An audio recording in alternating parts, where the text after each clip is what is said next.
Okay, what is up, guys? I figured I'd just do a quick deck list run through for this deck before we get into the gameplay of the deck. I've been having a blast learning and playing Phantom Knights as a whole. This is currently the deck that I'm using. Obviously, when the new ban list comes out in a couple of days, we're going to be losing one of our water enchantress, so I kind of dropped one already from the deck. And the previous ban list, we had to change the DPE package, so now we're running Destiny Hero Denier. But yeah, all in all, this is the deck. We're running two Kagemusha Knights. We're running the Graph and Sir package to go along with the Cherubini plays to get that out on the field. We're running Phantom Knights of Ancient Cloak. We're running Phantom Knights of Boots, Silent Boots. We're running one Ragged Gloves, 3 Boots, 2 Cloaks. Running 2 Ash Blossom and Joyous Spring, because you can never leave home without this card. And we're running just 2 of the Dangers, Jackalope and Sushinoko for extenders. We're also running Psychic Wielder and Psychic Tracker for extenders. Running 1 Phantom Knights of Stained Greaves, because every now and again you might want to go into that level 4 play to get to Arc Rebellion XYZ Dragon. Running 2 copies of Phantom Knights of Torn Scales. Running 1 Destiny Hero Denier as part of the DPE package, alongside with the 1 Destiny Hero Dasher now that Celestial is banned. Running 1 Water Enchantress because I had just edited the deck. It's technically should be 45 cards, but I dropped out 1 in anticipation of the ban list that's coming up. Running the 1 Artifact Scythe for our Scythe Lock combo. And we are running 1 Wandering Griffin Rider as part of the Adventure Package combo. So that's all the monsters. Magic cards are Harpy's Feather Duster for that back removal in case you run into any, I don't know, Eldritch or any decks that rely on their back row somewhat. Also, Despair, I guess, falls into that. Branded falls into that category.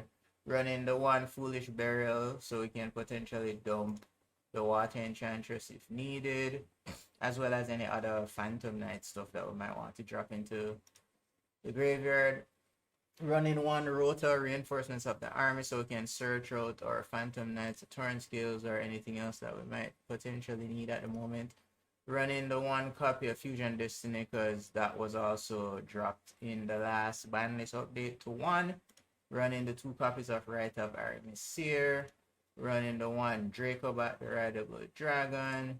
Running the 1 Fateful Adventure. 2 copies of Emergency Teleport for extenders to go into the Psychic Wielder and Tracker package. Running the 2 copies of Call by the Grave. Running 2 copies of Forbidden Droplet. 1 Phantom Knight's Wing, 1 Shade Brigandine, 2 Evenly Matched. This card has actually been coming in pretty clutch for me of late. You'll see 1 match where someone just gets evenly matched and then just fucking scoops. So that's pretty sweet. And we're running the 2 copies of Phantom Knight's Fogblade, also as extenders, but also as negates to be had on the field. And that's the main deck, 44 cards currently. I might fine tune this again once, the new ban list comes out and everything settles down. But for now, I guess we're rocking with this. Extra deck, DPE, because obviously we're running the Utopia Future Draco package. Because if we can summon out the Levier, the Sea Dragon, and the Phantom Knights of Breaker, we can go into the Utopia Future Draco line if we need to. So we're running 1 copy of Levier, 1 copy of 1 copy of Phantom Knights of Breaksword, 1 copy of Raiders Knight so that we can do the combo line where it goes from Raiders Knight into the Arc Rebellion XYZ Dragon. So typically once we get out the Shade Brigandine and the Phantom Knights of Stained Greaves, then we can XYZ or XZs, however you pronounce it, XZ summon into the Raiders Knight and then activate its effect to go into the Arc Rebellion XYZ Dragon.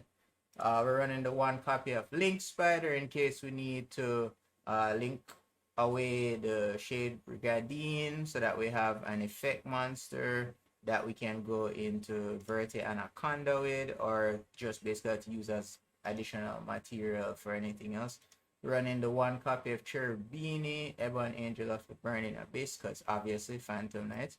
Running the 1 copy of IP Masquerena. I've been having fun with this combo line, going into IP Masquerena and then going into our 1 copy of Mech Knight Crusader Avramax, because this going into the IP Masquerena going into the Avramax basically makes it completely, for the more almost damn near completely indestructible, because by default it's already not able to be targeted with card effects and monster effects basically, and then the IP Masquerade makes it indestructible by your opponent's card effects as well. So it's damn near impossible to get rid of. We also have the Artifact Dagda for the Cyclops combo, obviously. Predaplant Verti Anaconda for our DPE line. Running the Phantom Knights of Rusty Bardiche. Like, ending up crafting this card or getting this card, I don't remember, basically is what solidified me making the decision to try and learn the Phantom Knights deck, even though it was kind of cumbersome to learn a lot of the lines. Just having this as a royal finish card definitely was worth it. And like I said, the 1 copy of Crusader Avramax and the 1 copy of Access Code Talker in case we need to clear a board or attack for big damage. And that's basically the deck. So with that being said, we got a couple of matches that I'll just run through for you guys, and you can watch them and see the lines. I don't know if I'm going to be commentating over them though, but yeah, you get to see it in action. Feel free to pause at any point if you know you need to double check anything or even double check the deck list, but I just went through it, so there you go.